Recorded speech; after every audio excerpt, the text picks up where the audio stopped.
ये कहानी है माया की, जो आज से करीब 40 साल पीछे वाले समय में हमें जाने को मजबूर करती है। माया बचपन से ही बहुत ही साहसी और निडर लड़की थी। वह अभी 14 वर्ष की ही थी। जो भी उसे देखता वो यही कहता कि अभी तो ये कितनी छोटी है, फिर भी इतनी साहसी है। वो अपने माता पिता की इकलौती संतान होने के कारण बहुत ही लाड़ प्यार से पली बढ़ी थी। उसके माता पिता उसे अपनी जान से भी ज्यादा प्यार करते थे। एक दिन वह अपनी सहेलियों के साथ खेल रही थी और खेलते खेलते बहुत दूर निकल गई। आते वक्त रास्ते में अंधेरा हो गया। उसकी सहेलियों के घर उसके घर से पहले ही थे, तो उसकी सहेलियां अपने अपने घर चली गईं। अब माया रास्ते में एकदम अकेले चली जा रही थी। चारों तरफ सन्नाटा फैला हुआ था।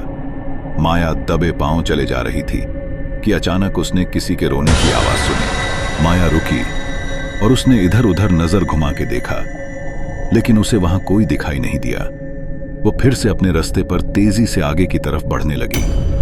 माया अपनी मंजिल की ओर बढ़े जा रही थी कि फिर से उसने किसी के रोने की आवाज सुनी। इस बार उसे कोई दिखा जो सफेद कपड़ों में था, जो रास्ते से थोड़ा हटकर झाड़ियों के पास बैठा हुआ था और जोर जोर से रो रहा था, मानो उसे कितना दर्द हो रहा हो।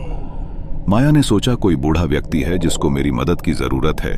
सोचते हुए माया उस व्यक्ति की तरफ बढ़ ही रही थी कि उसे दूसरी तरफ से भी रोने की आवाज आने लगी।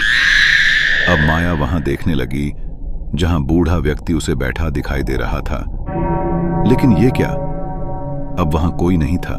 अब तो माया के रोंगटे खड़े हो गए। वो बहुत डर गई और अपने घर की तरफ दौड़ने लगी। तभी उसके कानों में आवाज आई, कहां भाग रही है तू? मेरी मदद तो करके जा। इतना कहकर वो आवाज जोर जोर से खौफनाक हंसी हंसने लगी। माया का पूरा शरीर पसीने में लथपथ था और माया दौड़े जा रही थी। माया भगवान शिव को मानती थी।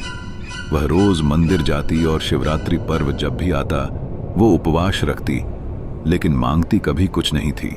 माया भागते भागते शिवजी को यही बात कह रही थी कि मैंने आपसे कभी कुछ नहीं मांगा, लेकिन आज मुझे आपकी जरूरत है। मुझे घर जाकर मेरे माता पिता से मिलना है। कहते हुए रास्ते में ही बेहोश होकर गिर गई। सुबह उसकी आंख खुली तो वो अपने घर पर अपने माता पिता के पास थी। होश में आने पर माया ने बताया, माँ, रात तो मेरे साथ बहुत ही अजीब बात हुई। और रात की सारी बात माया ने माँ को बताई और पूछा, मुझे यहाँ कौन लाया माँ? तो माँ ने बताया कि एक सज्जन जिनकी लंबी दाढ़ी और लंबे लंबे केश थे, वही तुम्हें यहाँ छोड़कर गए। जब वो सज्जन तुम्हें घर लाए उस वक्त तुम बेहोश थी। उन्होंने बताया कि मैंने बच्ची के चीखने की आवाज सुनी थी। जब मैं बच्ची के पास पहुंचा तो देखा ये बेहोश थीं।